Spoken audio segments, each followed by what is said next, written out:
அனைவருக்கும் வணக்கம். Dharmapuri all India radio FM 102.5 இப்போது 103.7 பண்பலையில் மேலும் சில மாவட்டங்களுக்கும் அது ப்ராட்காஸ்ட் ஆகுது. இதில் கடந்த 4 வருடங்களாக 1000 எபிசோடை தாண்டி 5 மணிக்கு நாளும் நலமுடன் நிகழ்ச்சியில் டாக்டர் தீபக் ஆகிய நான் பேசிட்டு வரேன். இதுக்கு முக்கியமான சப்போர்ட் கொடுத்தது மக்கள் தான். எஃப்எம் ரெகுலராக காரில் கேட்டிருக்கேன், 102 கேட்பேன்.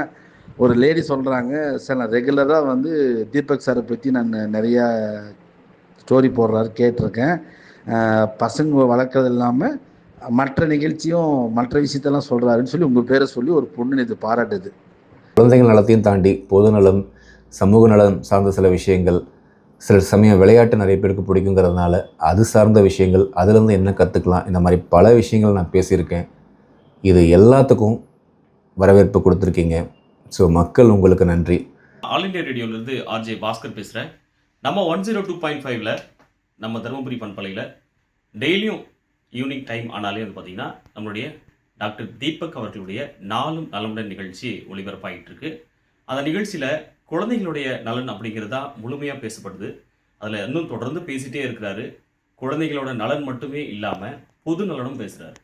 அது மட்டும் இல்லாமல் விளையாட்டு சார்ந்த பல்வேறான கருத்துக்கள், இன்றைய நடைபெறக்கூடிய ஆட்டங்கள் குறித்து பல்வேறான கருத்துக்களை எடுத்துரைக்கிறாரு. குழந்தைகளுக்கு பார்த்திங்கன்னா அந்த பச்சிளம் குழந்தைகளை பார்த்திங்கன்னா கையாளுறது அப்படிங்கிறது ரொம்ப ரொம்ப ஒரு சிரமமான விஷயம்.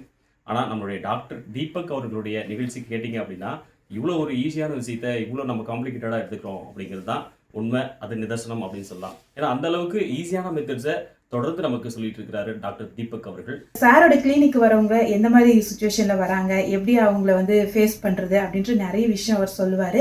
அது மட்டும் இல்லாமல் குழந்தைங்களுக்கு இந்த மாதிரி இஷ்யூவாக இருந்தால் இந்த தொந்தரவாக தான் இருக்கும் அப்படின்றதையும், அவங்களோட ஆக்டிவிட்டீஸில் நிறைய சேஞ்சஸ் இருக்கும். பொதுவாக மருத்துவத்தையும் தாண்டி இந்த மாதிரி குழந்தைங்க இந்த வயசில் பிஹேவ் பண்ணுவாங்க, அவங்களுக்கு இப்படி தான் ட்ரீட் பண்ணோம் அப்படின்னு சொல்லுவார். ஜூலை 1 ஒரு முக்கியமான தினம். மருத்துவர் தினத்திலிருந்து எவ்ரி ஆல்டர்னேட் டே, ஒரு நாள் விட்டு ஒரு நாள் 5 மணிக்கு நாளும் நலமுடன் நிகழ்ச்சி மறுபடியும் ப்ராட்காஸ்ட் ஆக போகுது.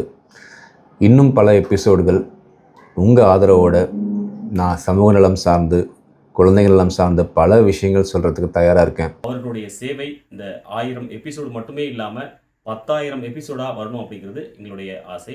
ஆகாஷ்வாணி தருமபுரி பண்பலை 102.5, ஏற்காடு பண்பலை 103.7 மாலை 5 மணிக்கு ஒலிபரப்பாகிற நம்ம டாக்டர் தீபக் அவர்கள் வழங்கும் நாளும் நலமுடன் நிகழ்ச்சி கேட்டிருப்பீங்க.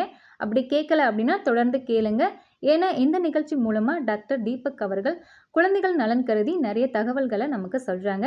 மீண்டும் சப்போர்ட் பண்ணுங்கள். நன்றி.